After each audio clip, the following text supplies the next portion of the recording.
Like I said, I'm big on creation, but that right there says resurrection is more important than creation.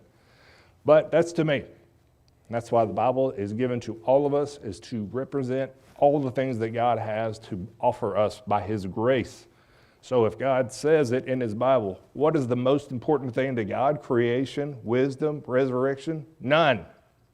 None are more important to God. How well did God do creation? Perfectly. How well did God do the resurrection? Perfectly. How good is the wisdom? Perfect. How do you put one perfection above another perfection? You can't. That means that to God, creation, resurrection, wisdom, all of them, they're all the same to him because it's God. There is no greater perfection than this perfection. He wrote the Bible for us to understand more, to say, okay, now I get it. Just like verse 8 says, Lamb of God slain before the foundation of the world. Okay, I believe it. I don't understand it. I can't. But I know the Bible says before the foundation of the world. So that means to me that resurrection is more important than creation. Okay? Anyhow, just want to point that one out. Let's move on. All right, creation, resurrection. Do we know when they happen? How about crucifixion? Sorry. Do we know when the crucifixion happens? Do we know? Can we do a Bible reference? Kind of, but not really. Okay, so we'll move on. Resurrection then. How about the resurrection? Do we have a Bible verse reference for resurrection? Did the resurrection happen? Obviously. When? That's the question. When did it happen? Anyone? Matthew. What? It's in the book of Matthew. Is it? The resurrection is? Actually, I think it's in every one of them. But we're going to go with this one. Luke 24, if you would. Just turn over there to Luke 24. And we'll do 1 through 7. Yeah, we need to do 1 through 7. Luke 24.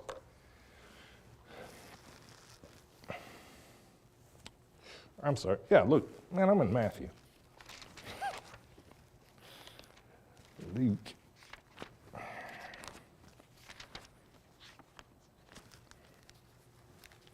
50-something verses in that. Luke 24. All right, Luke 24, verse 1 is how it starts. All right, so this is what we're going to say. Luke chapter 24, verse 1. Now, upon the first day of the week, very early in the morning, there came into the sepulchre, bringing the spices which they had prepared, and certain others with them. And they found the stone rolled away from the sepulchre. And they entered in and found not the body of the Lord Jesus. And it came to pass, as they were much perplexed thereabout, behold, 2 men stood by them in shining garments. And as they were afraid and bowed down their faces to the earth, they said unto them, Why seek ye the living among the dead? He's not here, but is risen. Remember how he spake unto you when he was yet in Galilee, saying, The Son of Man must be delivered into the hands of sinful men and be crucified, and the third day rise again. All right, we Luke 24, verse 1 through 7. Resurrection is right there. When did it happen?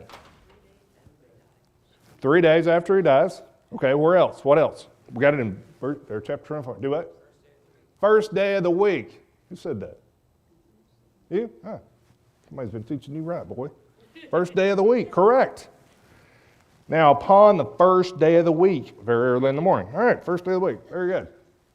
So, we know when the first day of the week is. What is the first day of the week? That's where we're going to get non-traditional. What's the first day of the week? Sunday, in our traditional way of thinking it. Sunday is the first day of the week. That's what it said he was raised on. So was he raised on Sunday that we see Sunday today? I don't know. All right, Sunday. So where did that name come from, Sunday? Why do we call it Sunday? Anybody? Yeah, go ahead, Andrew. I'm spitballing here. So Throw it out there, man. I'm going to guess because the sun rose. Yeah. It's from Greek or Roman. You're partially correct. From Greek or Roman, and they worshipped the sun. So the Romans did a big job without worshiping a whole bunch of stuff. So did the Greeks. Anyway, Sunday is named for the sun. So it's the sun's day. Get it? That's where we get the name Sunday. All right. What's the day after that one? Monday. Where do we get that name from? Huh? Who said moon? You? Quit talking. That's too much. Yeah, it is from the moon. Correct. It's the Romans and also the Vikings. So you'll see a lot of Vikings in here. So anyway, that's what Monday is named for, is the moon, the worship of the moon. So we got Sunday, worship of the sun, Monday, the worship of the moon. And you can see the Romans, Vikings. There's actually a religion today that worships the moon god. Does anybody know what that one is? Big religion. Islam. Allah is the moon god. If you didn't know, that's who he is. Anyway, moving on. All right, the next day after Monday is Tuesday. Anybody got any idea where that name comes from? That's a little bit tougher one. This is a Viking name, solely Viking. They have a warrior, their god of war, whose name is Tiw, T-I-W, okay? And that's what he is. He's their god of war in the Viking terminology, Tiw. So he gets his own day, which is Tuesday. And that's where the name comes from. All right, after Tuesday, we get the next day. Anybody got any idea where that name comes from? Hey, it's not from a wedding. Look at it spelled though, Wednesday. Who does that? Come on, I thought this was English. Wednesday? Well, it's from the Vikings. Again, like I said, there's a lot of Vikings. So the middle of the week there, the Vikings' king of their gods is named Odin or Woden, okay? So he gets his own day in the middle of the week, which is Woden's Day or Wednesday. Get it? That's how it's spelled that way, from Woden. All right, then after that, we got Thursday, and that name origin is also Viking. What's that?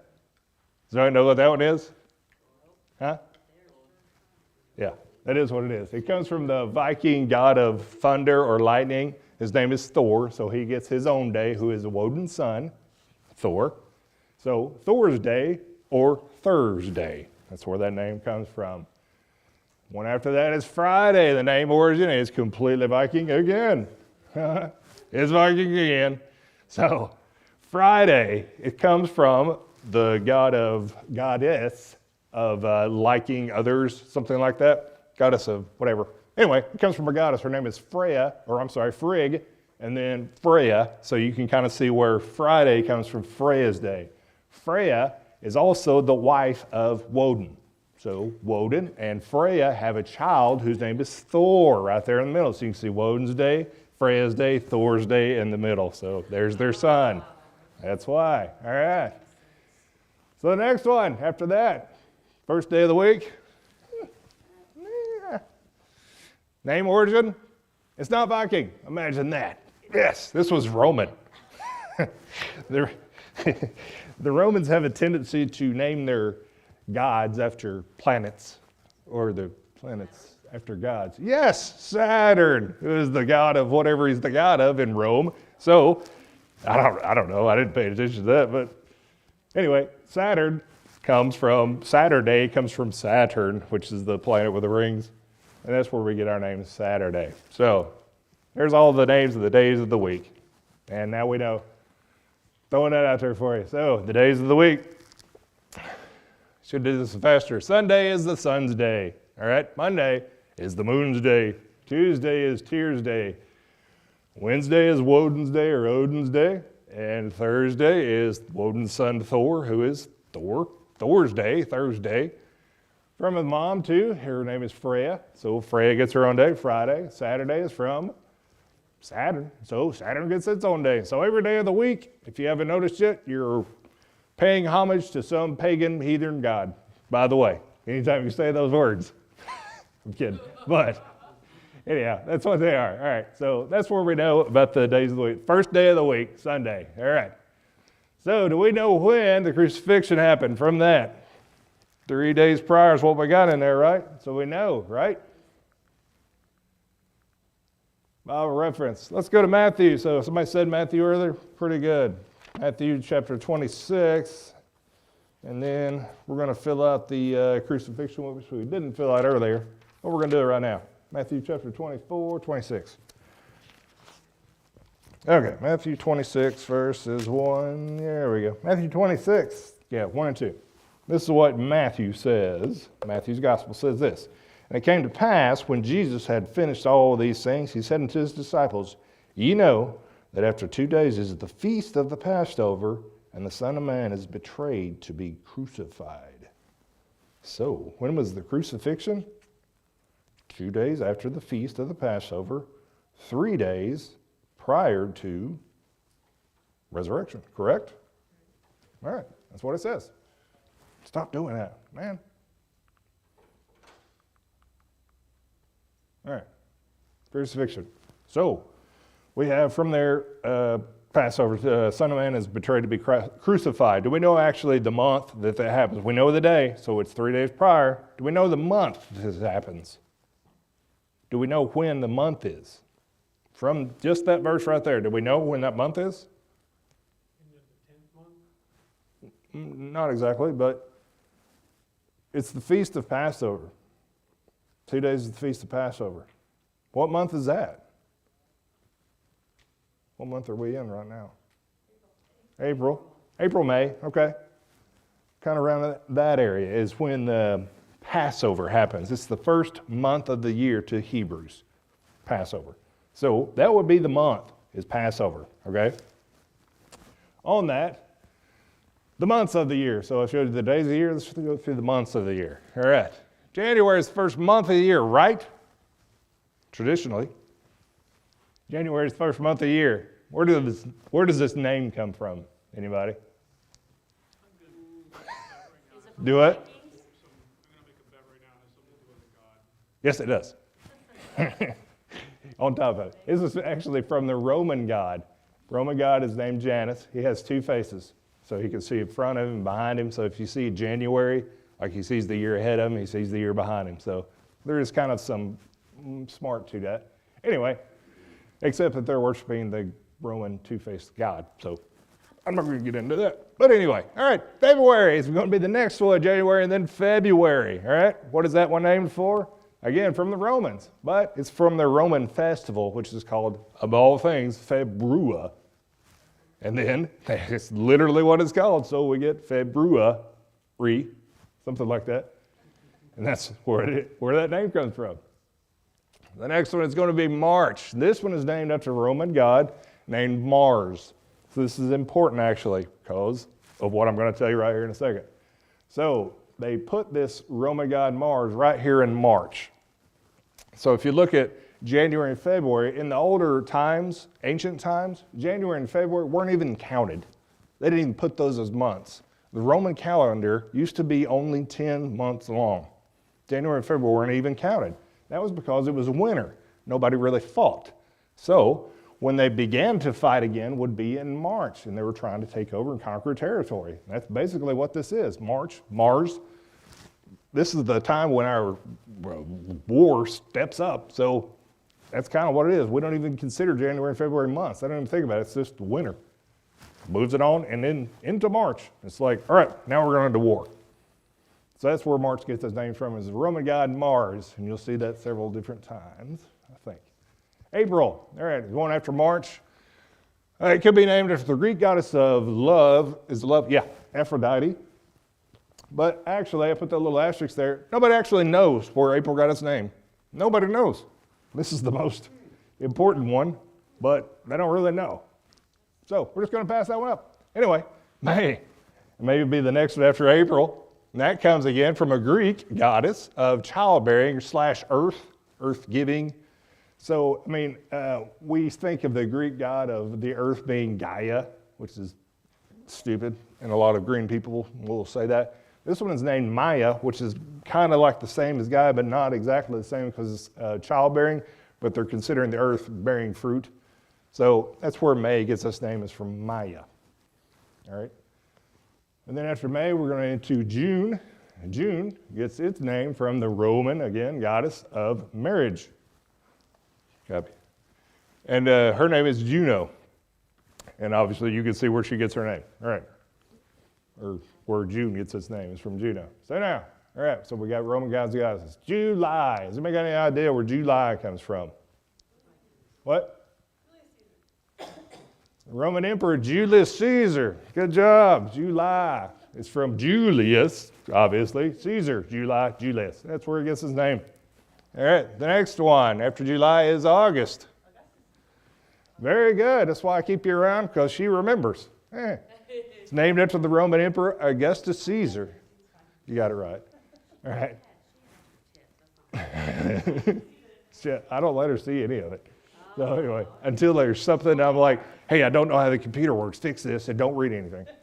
Anyway, Roman Emperor Augustus Caesar is right after Julius, so that's where August gets its name. So the next month after that is September. Guess where that comes from? Well, kind of. It kind of is Roman. It's actually Roman or Latin, the word for seven, which is septum. That's the Latin word for it, septum. And then you put the burr on the end and you add month, so it's the seventh month, right? That's what they did. So is it September the seventh month? 8? 9/11. Why would they use the phrase, why would they use septum? That doesn't make any sense. That's correct, because they started their months in March. So if we do March, April, May, June, July, August, September, 7th. If they kicked out January, February, that's what September is the 7th month. All right. Then we get to the next month, October. It could be Octavius Caesar, but it's not. It is. It's from the Roman or Latin word for 8, which is octo, like octopus has 8 tentacles. October is the 8th month. That's where it gets its name from. Right, the 9th month is November. We'll get too far into that. It comes from the Latin word for 9, which is novum. You just put the burr on the end of it, and all of a sudden it becomes a month. The 9th month is November. Then the last one that we have in our traditional calendar is December, and that comes from a Roman or Latin word for 10, which is decim. Put the burr on the end, December. 10th month. So you can see there, all of them come from Roman or Latin words or Greek or something like that. All those names of the months of the year, all of the names of the days of the week, if you use any of those, then just know that you're a pagan or heathen or something like that. Anyway, that's where all those names come from. It's from pagans. It's not a bad thing. Yeah, it is a bad thing for the pagans. But anyhow, I just wanted y'all to see that so you know an idea of where that's coming from. So let's go on. Okay. I'm glad I did this. All right, so the Hebrew months. So I've given you basically what we use today is called the Roman calendar or the Gregorian calendar. Doesn't matter. It's what we use today. The Hebrews do not use the same calendar we use, and they never have. If you think about the Hebrews, they have a different thing all the way through, plus they're talking directly to God. So God's telling them this is the months of the year. So anyhow, the month equivalent is Abib or Nisan. All right, so I put an asterisk up there. If you see Abib and Nisan, it's actually talking about the same month. The difference is when the Hebrews went into captivity, that's the name of it, Abib. After they got out of captivity, they changed the names of a lot of months. So Nisan is the new month. So from now on, it's Nisan. It's no longer Abib or Aviv. It's Nisan, okay? Do what?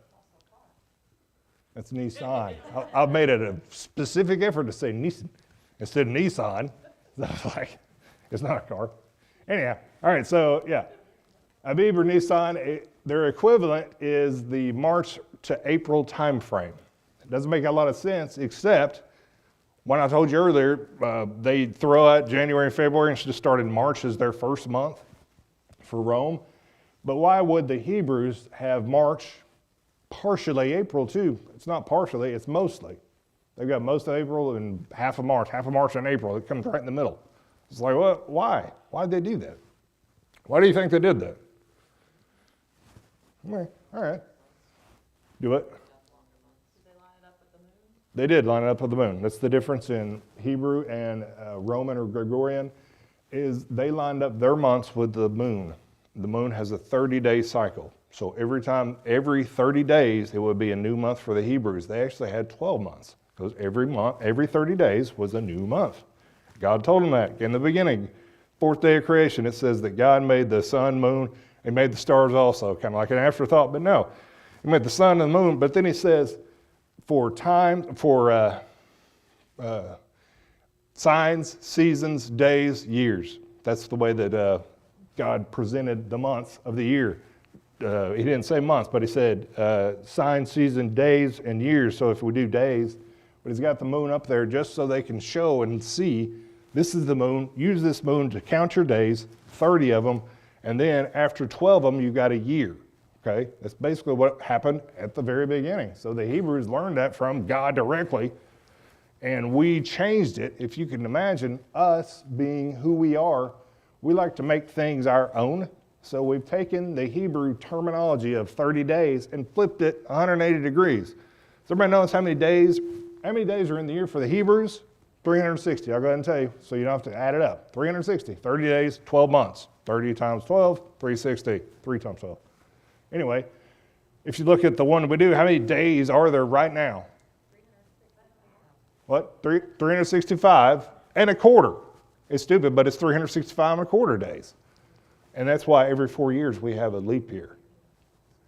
But we couldn't count it correctly, so we had to say 365 and a quarter because we go by the sun, whereas the Hebrews go by the moon. We go by the sun, things like that. So Sunday, first day of the week. Woo. What? Oh, yes, sir. So in order to make sure that they did keep it all, the months all in the same era time of every year, instead of slowly moving year to year like the other lunar calendars, they actually have makeup days, so just like our quarter day.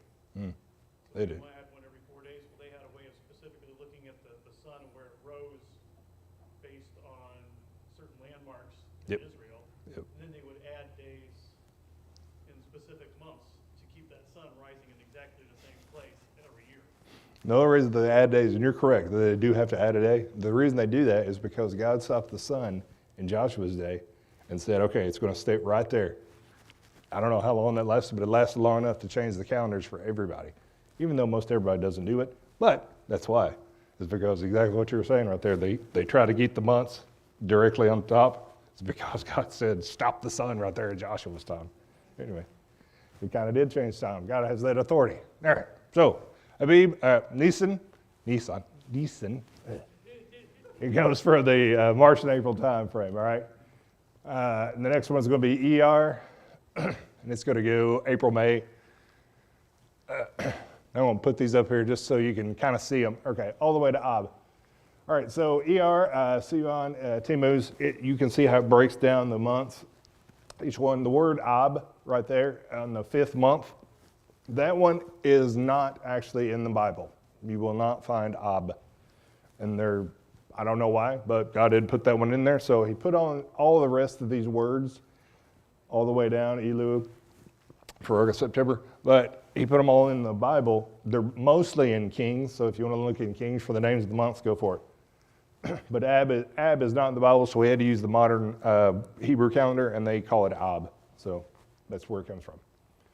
All right, so the Hebrew months, go through all of them, September, October. You can see how they changed it a little bit. Not a little bit, but how the Hebrews are like 15 days off.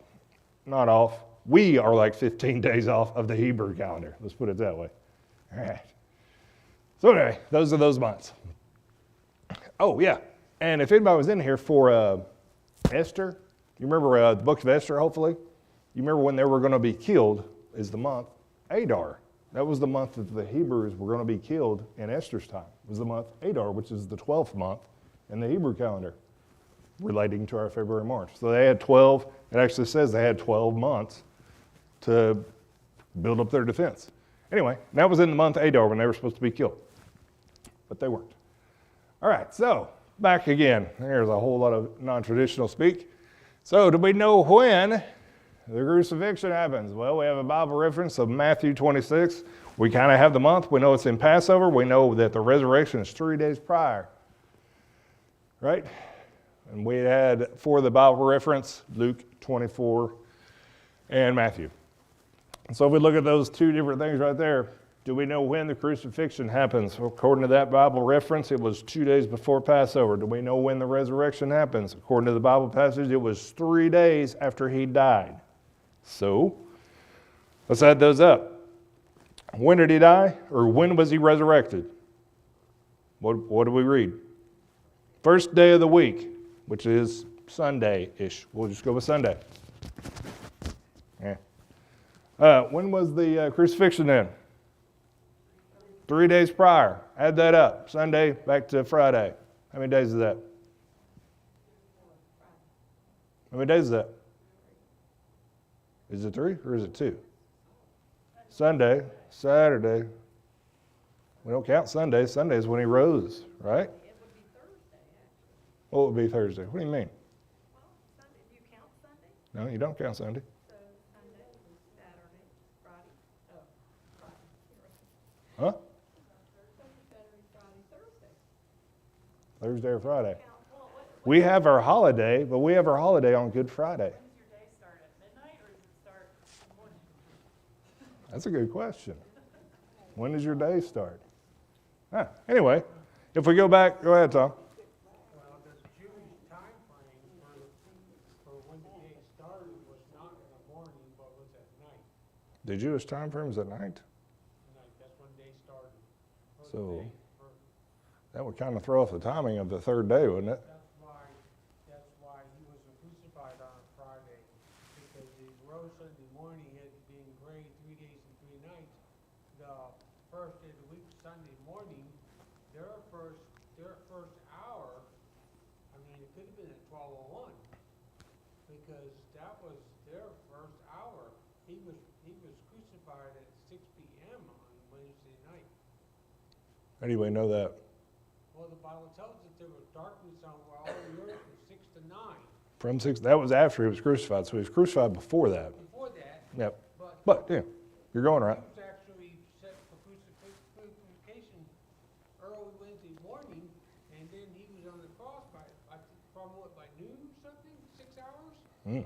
So 6 to 9 is 3 hours of darkness. He would have been in the grave by 9 p.m. Wednesday night, Or Thursday. which is Wednesday night our night, but Mhm. in It is. Jewish time, In the Jewish time, huh? Jewish time, it is different than our time. Well, we saw that the months are different. So you're talking about time, though. So are the days different? I'm hurrying. I did pretty good right there. All right, so resurrection. I'll just do this just to make the time go quicker. Day and night for the Roman timing, the time that we use today, right now. When does the day start? Technically, it starts at midnight, but when do we actually consider the day period of the day? Sunrise, usually about 6 a.m., right? We're just going to go with 6 a.m. until it starts to set, which is 6 p.m. And that will be the evening. If anybody's ever been in the military, you say good evening when you're after 6, right? Military people, you say good evening when it's after 6? You better, because you're getting in trouble if you don't. Anyway, that's the Roman timing, is the 6 a.m. to 6 p.m. is the Romans' timing. So the day period and the night period. All right, Jonathan was correct. Hebrew timing is different from Roman timing for their days and nights. If you go back to Genesis, all the way in the very beginning of all of it, it says God created light. I'll go back there and get the words right, because I can fire it off and I want to make sure I'm getting the words right. Anyway, it says God made light. Where's God? Yeah. This is verse 3 of the first book of the Bible, first chapter of the Bible. God said, let there be light, and there was light. God saw the light, divided it. And God called light day, and the darkness he called night, and the evening and the morning were the first day. Evening and the morning. Verse, I don't have to go too far. Let's go to 13. In the evening and the morning were the third day, and the evening and the morning were the fourth day, and the evening and the morning, and the evening and the morning. How do Hebrews consider evening and morning to be considered for a day? It starts at 6 p.m. evening until morning. Third days are directly 180-degree opposite, because we had to make our own selves gods. Satan doesn't have to change that tactic at all. Anyway, so we, in the Hebrew time, it's night and day. It's opposite. So the Roman time is 6 a.m. The Hebrew time is 6 p.m. It's when the day starts. So if you can go about 6 p.m. for Romans is night. 6 p.m. for Jews is the start of the day period. The day period starts right up there at 6 a.m. But the new day starts in the evening time. So their days and nights are directly opposite of the Roman time, which is what we use today. I did Genesis. Okay. Now we're running out of time, I don't think. All right, so I'm going to show this to you up here. This might help a little bit. I've got these, do I have another one? Yeah, all right. Anyway. All right, so the crucifixion of Christ. It was 3 days prior to his resurrection. If the resurrection was on the first day of the week, if we go 3 days prior, that was Monday or Sunday, Monday, or we got to go back. Saturday, Friday is only 2 days. Even though we do Good Friday, 2 days doesn't match up because it says 3 days and 3 nights in the Bible. 3 days and 3. It says 3 days and 3 nights. Okay, so if we go back to Thursday, it makes a little bit more sense biblically when we go back there. All right. So I'm going to try and go over this little thing up here, kind of fast. But anyway, you'll hopefully will catch on to what I'm talking about. All right, so day one, when Christ is crucified on day one, I personally believe it was on Thursday. And this is why. So on Thursday, in the first day, daytime, kind of about 3 p.m., you were going right along with it. 3 p.m. is basically when the darkness starts happening, and that's when Christ says, most likely says, into thy hands I commend my spirit. And then darkness falls across the face of the land for 3 days. So how long was Christ on the cross? I don't know. But 3 p.m. I'm pretty sure is when it started. So if it starts at 3 p.m., to the Hebrews, they're saying that 3 p.m. is the ending of the third day, the ending of that day. Because the light period is ending. If it's 3 p.m. going to 6 p.m., they're saying that's when the day is ending. So Thursday, the day part is ending on that day. On Thursday is ending at 6 p.m. The Romans, however, don't see it that way. So when they say Thursday, they're talking about the day that began at 6 a.m., whereas the Hebrews are like, it's almost over. The Romans are like, it's just now starting. So they see Thursday different from the way the Hebrews saw it. So the Romans said, okay, Thursday during the day, 3 p.m. he was crucified. The Hebrews are saying Thursday during the nighttime is when, after the crucifixion's all over. So if you go into, that was day one for the daytime, and then the nighttime after 6 p.m. is when the night starts and the next day starts, which will be Friday in the Hebrew calendar. To the Romans, it's still Thursday until midnight. Get it? Is that making sense? All right. So it's still midnight until Thursday for Rome. On Friday, the next day, so the Hebrews have said 6 a.m., we're starting the Friday night. They don't do that. From 6 p.m., Thursday is when Friday starts for Hebrews. 6 p.m. on Thursday, okay? Until 6 a.m. It's the evening and the morning were the next day, okay? So the Hebrews were seeing it as you're already into the next day, which would be Friday to the Hebrews. Friday during the day. The daytime is going to come back around for them at 6 a.m. And then it's going to start the night. But the Romans would see that as, okay, the first night that he's in the grave is most likely either Friday or Thursday night. Thursday night because about 6 p.m. is when he's actually buried in the ground. About 6. So the Romans would see that as, okay, he's still in the ground on this Thursday or whatever day that we've crucified him on. It had to be Thursday. And then you follow it around till the next day. So you could get Hebrews saying it was this time, Romans saying this time. So the Hebrews are saying, all right, all the times, Thursday, Friday, Saturday, Sunday, if you read all the way through there, it's only 3 days that I've put up here, but it's 3 days split into 2 different categories. So the Hebrews saw 3 days as starting on Thursday, but starting during Thursday night, if that makes sense. So the Romans saw it as starting on Thursday day. So it flips over. The Hebrews saw Friday night Romans saw Friday night, but I mean, it was still flipped over 180 degrees. And then all the way around until the Hebrews saw Christ rise, or they didn't see, well, no, they didn't see it. Anyway, Christ rise from the ground. It was after 3 days, because they were saying Thursday, Friday, and now we're getting into Saturday. And they're like, okay, so this is the third day. What's the third night? The Hebrews are still looking at the nighttime. When Christ actually arose on that Sunday morning, they were sitting there going, okay, so he's rising again. It's the third day is why he's rising again. If you think those Hebrews, I got lost there. So I'm trying to get this good enough to where everybody understands it. The Hebrew timetable was on opposite of the Roman timetable. So the Hebrews were saying he died here. Okay, buried. There's what it was. Okay, when he rose again, resurrection. If you're reading the Bible, Luke, it says that the people came down there very early in the morning. You remember that? When we read that? Very early in the morning. What does that mean? That they came there very early in the morning. They didn't find the body of Christ. What does that mean?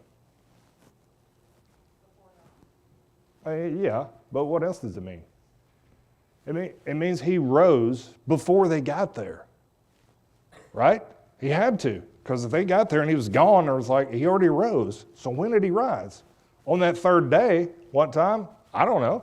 But I don't know, it was the third day after he'd been in the ground 3 nights and 3 days. So if you add in the Roman and the Hebrew calendars, you'll see how 3 days and 3 nights matches up perfectly in the Bible, because you have to take in both concepts of Hebrew and Rome.